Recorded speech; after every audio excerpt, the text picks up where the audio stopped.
All right, picture this. So, I used to work at this office job, right? One of those places where the coffee is burnt, the air conditioning is set to Antarctica, and there's always that one dude who microwaves fish at lunchtime.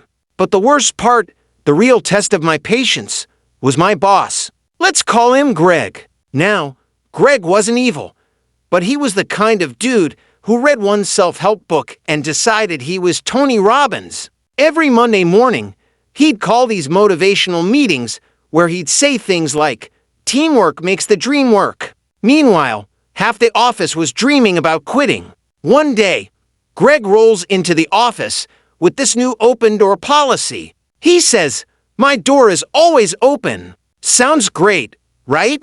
Except, Greg didn't have a door. He sat in the middle of the office in a cubicle like the rest of us. So what does he do? He takes a piece of masking tape, puts it on the floor around his desk, and writes door in Sharpie. Said it was symbolic. I said, symbolic of what?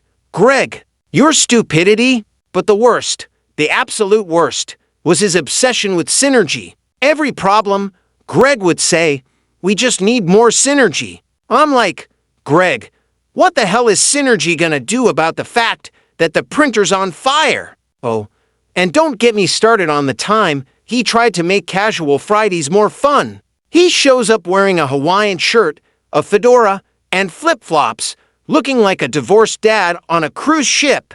Then he says, "Let's spice things up with a team-building exercise." You know what his idea of team building was. Trust falls over Zoom. Eventually, I had enough. One day, he calls me into his office, meaning I stepped into the tape box, and says, "Dave, we need to think outside the box." I said, "Greg, I am outside the box. Your box is made of Scotch tape."